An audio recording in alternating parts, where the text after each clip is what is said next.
오늘 말씀은 비판을 진주로라는 그러한 제목으로 함께 하나님의 말씀을 나누기를 원합니다.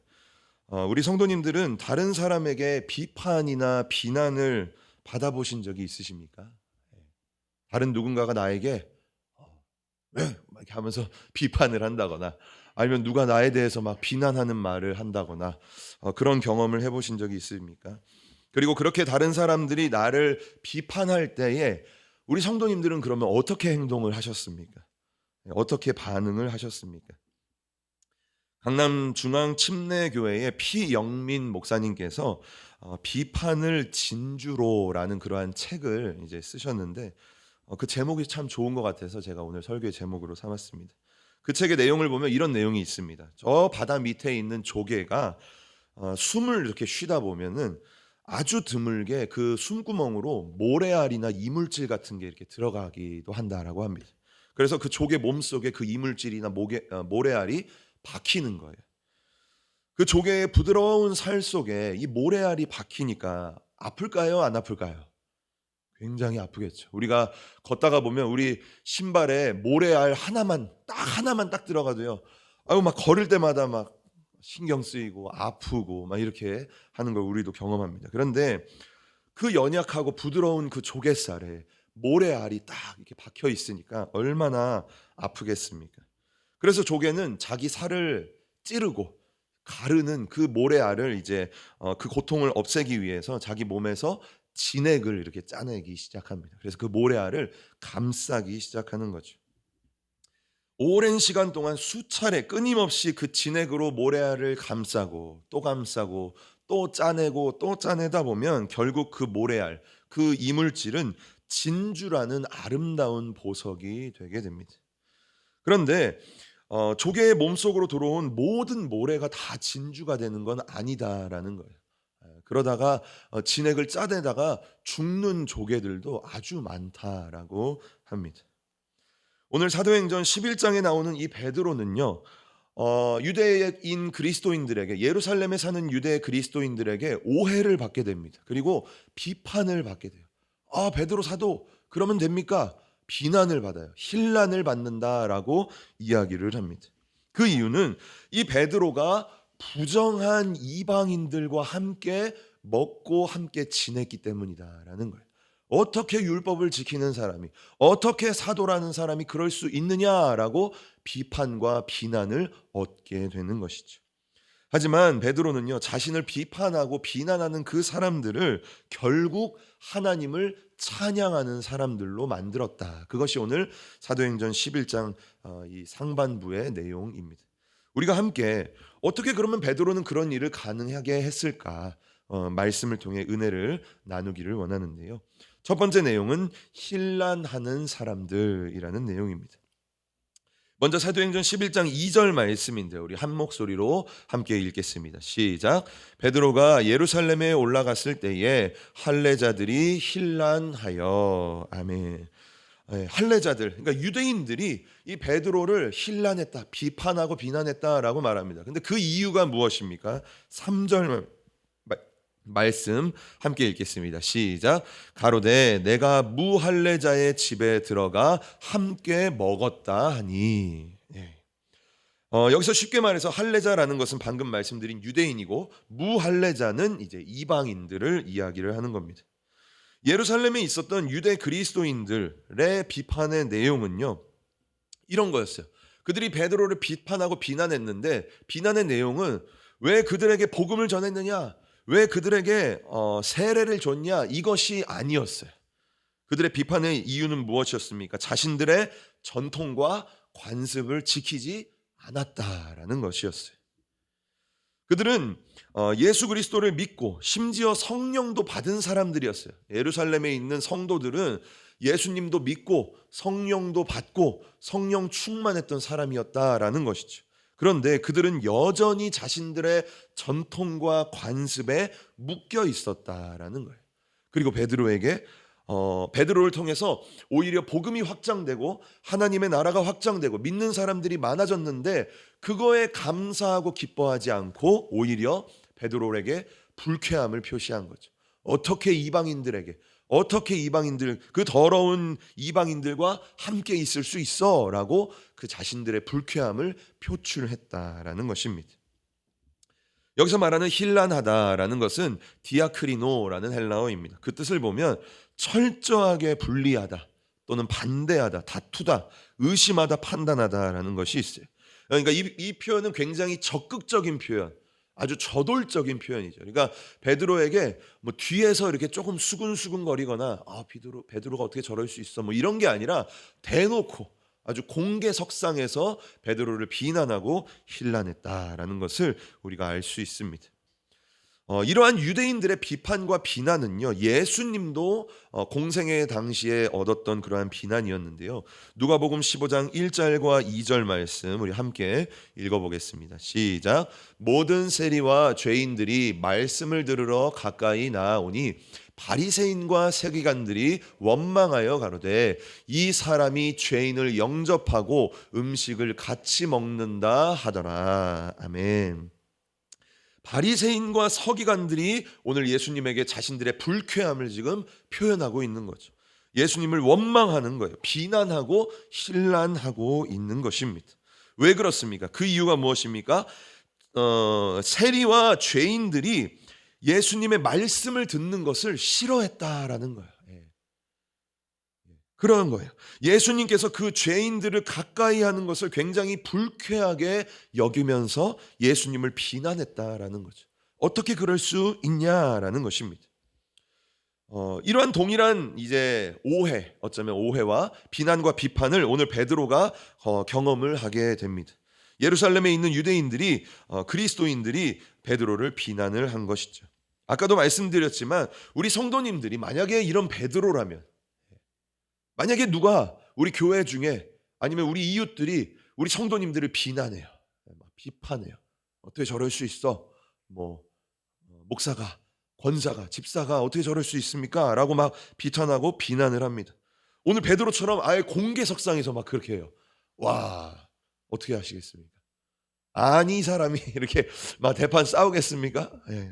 오늘 베드로는 어떻게 행동했을까요?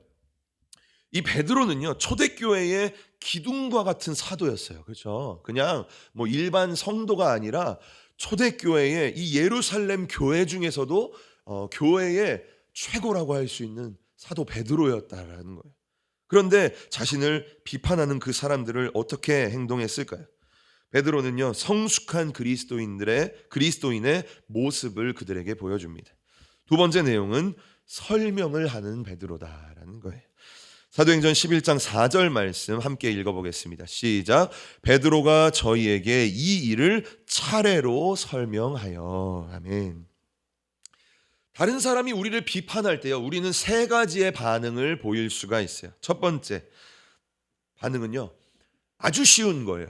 누구나 할 수 있어요. 우리 성도님들이 다 할 수 있는 겁니다. 첫 번째 반응은 나도 그 사람을 비판하고 비난하는 거예요. 아까 말한 것처럼 아니 이 사람이 하면서 막 계급장 다 떼고 같이 막 싸우고 비난하는 거예요. 비판하는 거예요. 막 불을 활활 타오르게 만드는 아주 최악의 반응이다라고 할 수 있죠. 두 번째 반응은 무엇일까요? 두 번째 반응은요, 무시하는 거예요. 반응하지 않는 거죠. 그 상대방의 비난과 비판에 반응하지 않습니다. 그냥 그 사람이 뭐라고 하든 신경 쓰지 않는 척 하는 것입니다. 그냥 불이 저절로 꺼지기를 기다리는 거죠. 요 정도만 해도 좀 중간의 반응이라고 할 수 있어요. 그럼 마지막 세 번째 반응은 무엇일까요? 세 번째는 대화를 하는 것입니다. 그 상대방과 대화를 하는 거예요. 상대방의 불만이 뭐고 그 비판의 이유가 무엇인지, 그리고 내가 왜 그렇게 행동을 했는지 오해가 있으면 풀고 설명을 하는 거예요. 대화를 하는 것입니다. 타오르는 그 불을 적극적으로 끄는 최선의 방법이다라고 할 수 있죠. 제가 사역을 할 때 그런 오해를 받았어요. 제가 우리 성도님들 첫인상이 어떻습니까? 첫인상이 좀 그렇게 좋지는 않은 것 같아요. 제가 그 전교회에 처음 이렇게 부임을 했을 때 우리 청년들이, 이제 제가 청년 사역을 했거든요. 청년들하고 학생들이 가끔 요즘에도 막 절 보면서 놀리면서 그렇게 말해요. 야, 전도사님이 한 명 오셨는데 아주 날라리 전도사가 한 명이 왔다라고 막 자기네들끼리 야 우리 이제 큰일 났다. 왜냐면 제가 그 당시만 해도 막 머리를 막 이렇게 올리고 그게 멋있는 줄 알고 막 그렇게 했거든요. 그리고 막 이제 긴장하니까 이렇게 굳은 얼굴로 막 이렇게 있으니까 그랬다 그래요. 아마 성도님들 중에서도 그렇게 오해를 한 분이 있었는지 모르겠어요.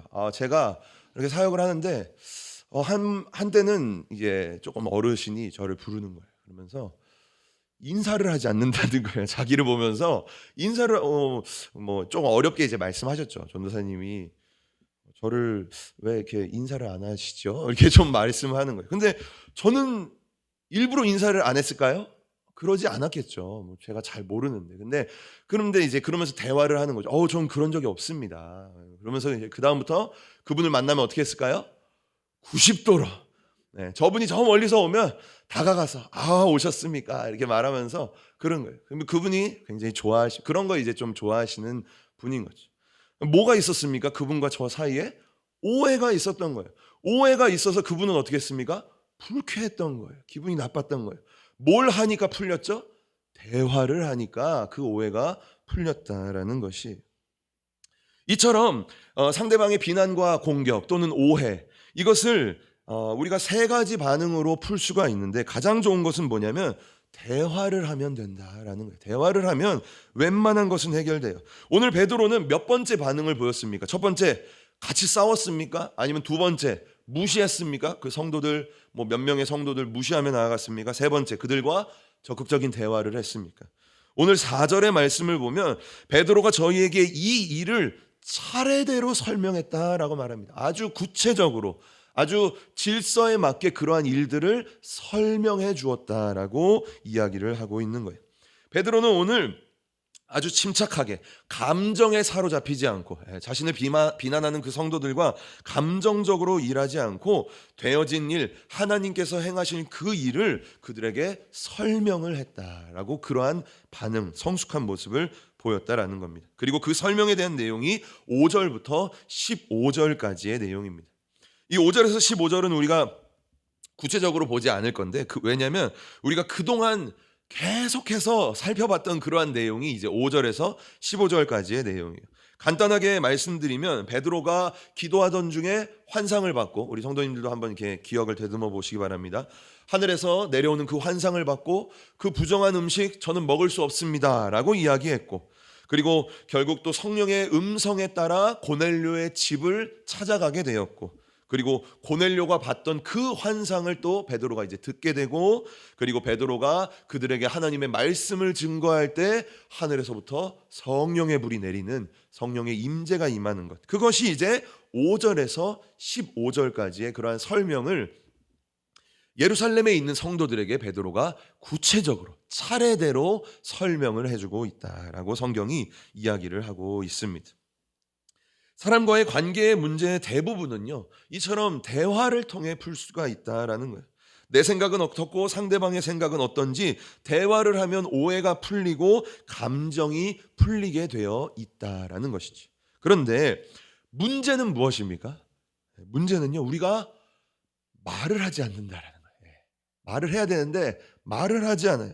상처와 감정을 그냥 마음속에만 품고 있다라는 거죠. 그리고 겉으로는 괜찮은 척하지만 속으로는 어떻습니까?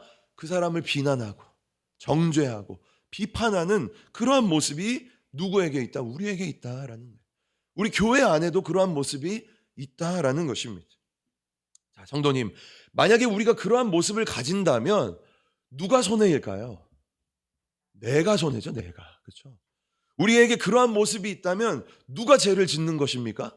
내가 죄를 짓는 거예요. 물론 상대방이 먼저 나에게 죄를 지었겠지만 장기간 내가 그 감정을 풀지 않고 그 상처를 풀지 않고 있는다면 내가 계속해서 죄를 짓는다라는 것이 지난주에 우리가 감사는 표현이다라고 말했어요. 마찬가지입니다. 상처와 감정도요 표현이에요. 표현. 말을 안 하면요 상대방이 안다 모른다? 절대 모른다라는 거예요. 상대방은요 말하지 않으면 절대로 몰라요. 죽었다 깨어나도 알 수가 없다라는 것이에요. 특별히 교회 안에서 성도들 간에 그리고 사역자 간의 그러한 관계 속에서 이러한 마음들이 혹시나 우리 가운데 있다면 우리는 반드시 그러한 마음을 풀어야 된다라는 것입니다. 왜 그렇습니까? 마태복음 18장 18절 말씀을 보면 우리에게 이렇게 말합니다. 너희가 땅에서 매면 하늘에서 매이고 땅에서 풀면 하늘에서도 풀린다라고 말하고 있어요. 우리가 교회 안에서 내가 감정으로 묶여 있고 내가 상처로 묶여 있으면요, 나의 영적인 세계에도 그것이 묶임이 된다라는 거예요. 하나님의 은혜가 내 안에 임할 수가 없게 된다라는 거예요. 왜? 묶여져 버렸기 때문에. 그러므로 우리는요, 먼저 땅에서 풀어야 된다라는 거예요. 그러한 감정과 상처, 여기서는 이제 이 마태복음 18장의 맥락에서는 용서에 대한 것을 이야기하고 있어요. 내가 상대방을 용서하지 않으면 하나님도 우리를 용서하지 않는다라고 말하고 있는 거거든요. 우리는 오늘 이 말씀을 기억하면서 먼저 우리가 우리 안에 있는 상처와 감정을 상대방과 풀어야 된다라는 거예요. 겉으로 괜찮은 척하면 괜찮은 게 아니다라는 것을 우리가 기억해야 한다라는 것입니다. 그러면 무엇으로 풀어야 됩니까? 제가 계속해서 말하는 것처럼 대화로 풀어야 돼요. 우리 성도님들에게 혹시나 말씀드리는데 이게 저도 연약하기 때문에 우리 성도님들에게 혹시나 섭섭하거나 우리 성도님들에게 혹시나 실수할 수 있어요. 그러면요, 말씀해 주세요. 저한테 와서 말을 못하면 문자로라도 목사님 좀 그랬어요. 그렇게 말하면 저한테 문자 보내면 제가 이렇게 속 좁은 분이 계시나 이렇게 말할까요? 아니죠. 절대 그렇지 않아요. 내가 몰랐네. 제가 실수했네. 당연히 쫓아가서 사과하고 용서를 구하겠죠. 그러면 어떨까요? 마음속에 꿍 하고 있는 것과 그것을 푸는 것은요, 전혀 다른 관계를 형성한다라는 것입니다. 우리는요, 먼저 나의 영혼을 위해, 다른 것을 위한 것이 아니라 내 영혼을 위해 먼저 우리의 안에 있는 상처와 감정을 대화로 풀어야 된다라는 것을 성경이 이야기를 하고 있습니다.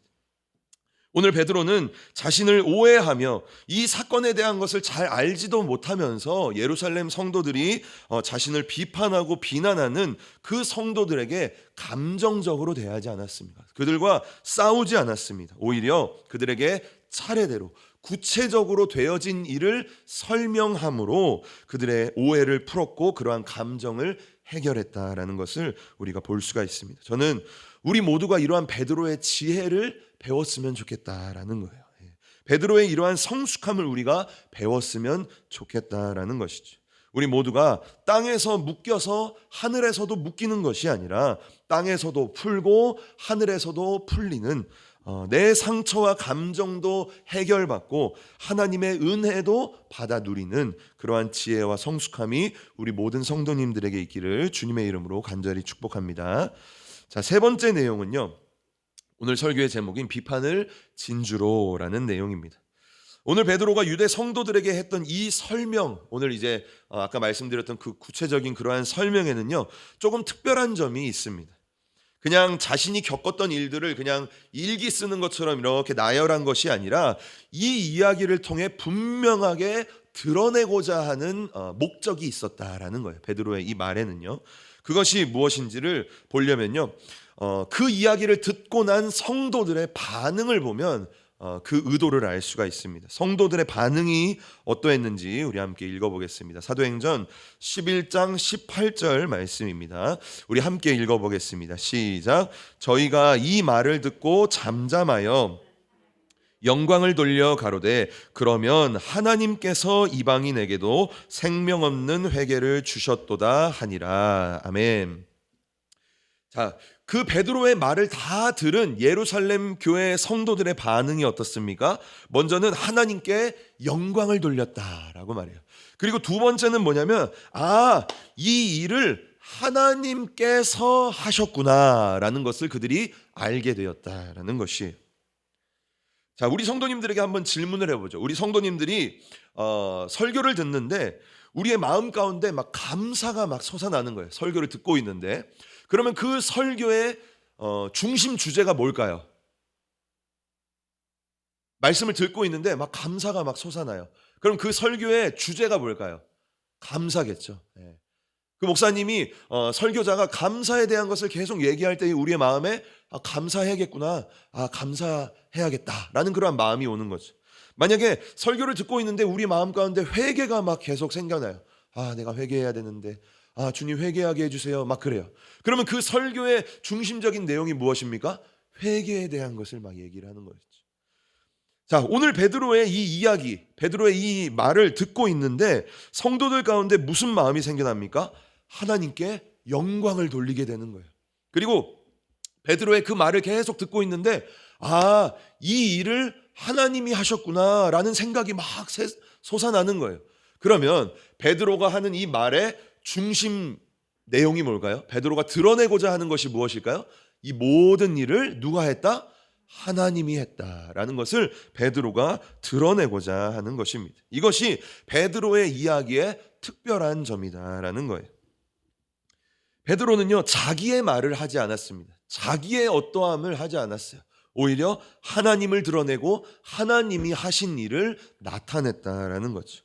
실제로 오늘 이 베드로가 한 말을 보면요, 우리가 그것을 알 수가 있는데요. 제가 몇 가지를 정리를 했는데, 먼저 11장 5절 말씀을 보면 베드로가 이렇게 말하는 거예요. 그 색으로 칠해져 있는 부분만 보시면 빠르게 넘어갈 거라 그 부분만 참고하시면 되겠습니다. 베드로가 이렇게 말하는 거죠. 내가 기도할 때에 환상을 봤다라고 베드로가 말해요. 그렇게 말하고요. 또 11장 7절을 보면 내가 하나님의 음성을 들었다라고 또 얘기해요. 그리고 11장 12절에서 보면요, 성령이 또 나에게 명령을 해주셨다. 그래서 내가 이렇게 행동했다라고 말하고, 11장 13절 말씀을 보면 고넬료도 천사의 인도함을 받아 나에게 찾아왔다, 이러한 내용을 이야기하고 있죠. 또 사도행전 11장 15절 말씀을 보면 내가 설교를 할 때에 성령께서 그곳 가운데 임재하기 시작했다라고 말하는 거예요. 이처럼 베드로는 자신의 그 이야기를 계속하면서 뭘 자주 이야기하냐면 하나님께서 하셨다라는 거예요. 하나님이 인도하셨고 하나님이 말씀하셨고 하나님이 임재하셨다라는 말을 그 이야기 속에서 계속해서 행하고 있는 것이죠. 그러니까 사람들이 그 이야기를 들으면서 이 모든 것들은 지금 하나님이 하셨구나, 베드로가 잘나서 한 게 아니라 하나님이 행하셨구나라고 깨닫게 된 것입니다. 우리가 종종 집회나 이렇게 기독교 방송 같은 걸 보면은 간증을 들을 때가 있습니다. 그렇죠? 우리 성도님들도 간증을 할 때가 있는데요. 그 간증에는요, 두 가지 종류의 간증이 있습니다. 첫 번째 간증은 뭐냐면 내가 드러나는 간증이에요. 그 간증을 다 이렇게 듣고 나면요, 내 마음 가운데 이분 진짜 대단하다. 이 선교사님, 이 목사님 진짜 대단하다. 이분 진짜 능력 있는 분이시네. 어떻게 그런 일을 행하셨지? 라는 마음이 드는 간증이 있어요. 그건 누가 드러나는 간증이에요? 사람이 드러나는 간증이에요. 그런데 두 번째 간증은요, 하나님이 드러나는 간증이 있다라는 거예요. 그 간증을 다 듣고 났는데 이 사람은 기억이 안 나요. 근데 누가 기억납니까? 하나님이 드러나는 거예요. 우리 하나님 진짜 대단하다. 와, 정말 하나님은 사랑의 하나님이시네. 이 하나님이 내 하나님인 게 너무 감사하다라는 마음이 드는 간증이 있다라는 거예요. 우리 성도님들 나중에 간증 들을 때에 요거 한번 생각하면서 한번 들어보시면 이분은 자기를 드러내는 간증, 이분은 하나님을 높이는 간증이구나라는 것을 알 수가 있는 거예요. 오늘 베드로의 이 이야기는요, 누굴 드러냈습니까? 하나님을 드러내는 간증이라고 할 수 없지만 그러한 이야기였다, 그러한 말이었다라는 것이. 우리 성도님들은 어떻습니까? 저와 우리 성도님들은 어떻습니까? 저와 우리 성도님들은 이 두 가지 중에 어떠한 것에 속하는 사람일까요? 우리는 이야기할 때마다 크고 작은 간증, 우리의 삶 가운데 하나님이 행하신 일들을 성도님들과 나눌 때도 있고 우리 가족들과 나눌 때도 있고 막 그렇습니다. 그런데 상대방이 내 이야기를 들으면서 어떨까요? 우리 권사님 기도 많이 하시는구나, 이런 마음이 들까요? 아니면 하나님이 정말 우리 권사님 사랑하시는구나, 하나님이 우리 집사님 정말로 귀하게 여기시는구나, 우리 하나님이 드러날까요? 아니면 내가 드러날까요? 우리가 한번 생각해 볼 필요가 있다라는 것입니다. 오늘 베드로는요, 자신을 비판하고 비난하는 그 성도들을 향해 하나님이 행하신 그러한 일들을 설명을 해 주었다라는 거예요. 그것을 아주 차례대로 대화로 그 이야기를 풀어나갔다라는 거예요. 그리고 결론적으로 자신을 원래는 비판하던 사람이었는데 그들로 하여금 그들이 오히려 하나님을 찬양하고, 이 일은 하나님이 행하셨구나라는 것으로 나아가게 만드는 그러한 일을 오늘 베드로가 행했다라는 것이, 자신을 찌르는 그 비판을 결국 하나님께 영광을 올려드리는 귀한 진주로 만드는 일을 베드로가 행했다라는 것입니다. 말씀의 결론을 맺겠습니다. 오늘 베드로는 자신을 비판했던 자들을 결국 하나님을 찬양하는 자들로 만들었어요. 비판하는 자들과 함께 싸우고 부딪히는 것이 아니라 그들을 참아주고 그들에게 하나님의 마음과 뜻을 보여주고 그들을 품어줌으로 결국 그들을 하나님을 찬양하는 자로, 그들과 함께 하나님의 일을 행하는 자들로 만들었다라는 것입니다. 어떻습니까? 저와 우리 성도님들의 삶 가운데 이처럼 우리를 비난하고 비판하는 사람이 혹시나 있습니까? 아니면 우리를 힘들게 하는 그 누군가가 우리에게 있습니까? 그것은 우리의 가족이 될 수도 있고 우리의 이웃이 될 수도 있고 심지어는 우리의 교회 안에 있는 성도가 될 수도 있다라는 것이, 그리고 더 나아가 우리를 힘들게 하는 것이 사람이 아니라 어떠한 문제가 될 수도 있다라는 거예요. 어떤 문제가 나를 찌르고 나를 고통스럽게 만들 수 있다라는 것입니다. 조개가요, 아까 서두에서 말씀드린 것처럼 조개가 진주를 만들기 위해서는요, 자신을 찌르는 그 모래알을 자기의 진액으로 수천 번을 둘러야 그게 진주가 된다라고 합니다. 더 이상 고통이 아니라 귀한 보석이 된다라는 것이 마찬가지예요. 우리의 삶 가운데 우리를 찌르는 것이 있어요. 그게 사람일 수도 있고 어떤 문제일 수도 있습니다.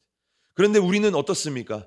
그 찌르는 거에 고통받아서 결국 죽어가는 그 조개처럼 맥없이 죽어가야 될까요? 아니면 진주를 만드는 조개처럼 그 문제와 그 사람이 나를 찌르고 나를 어렵게 만들고 나에게 힘을 빼고, 그렇죠?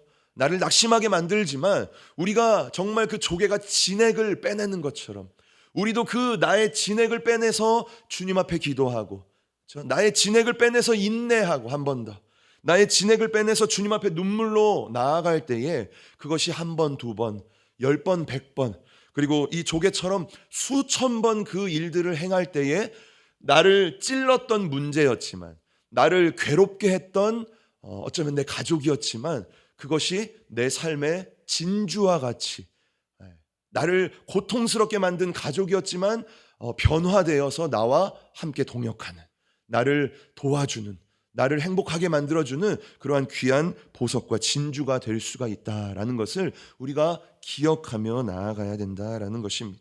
우리가 이러한 수천 번의 그러한 과정들을 견뎌냈을 때 우리는 결국 합력하여 선을 이루는 하나님의 일, 그리고 정금과 같이 나를 단련하시는 하나님의 뜻을 우리가 발견하게 된다라는 거예요. 그리고 우리의 삶 가운데 맺혀진 그 진주를 통해서 우리가 하나님을 영화롭게 하는, 오늘 이 베드로가 자신에게 온 그 비난을 진주로 만들었을 때 하나님을 찬양하는 그러한 영광을 올려드렸던 것처럼 우리의 삶 가운데 있는 연약함 또는 문제, 나를 힘들게 하는 사람들, 우리가 인내하고 또한 기도하고 주님 앞에 그걸 붙들고 나아갈 때에 하나님께서 그것을 진주로 만드시고 하나님께서 영광받게 하신다라는 것입니다. 저와 우리 모든 성도님들이 오늘 이 베드로의 모습을 살펴보면서 우리의 삶 가운데 있는 그러한 나를 찌르는 것이 무엇인가를 한번 생각해 보시고, 그리고 그것을 하나님께서 우리에게 주신 것이기 때문에 우리가 믿음으로, 기도로, 눈물로, 인내함으로 감당해서 진주로 만들어 나아가는 그러한 귀한 은혜가 저와 우리 모든 성도님들에게 있기를 주님의 이름으로 간절히 축복합니다.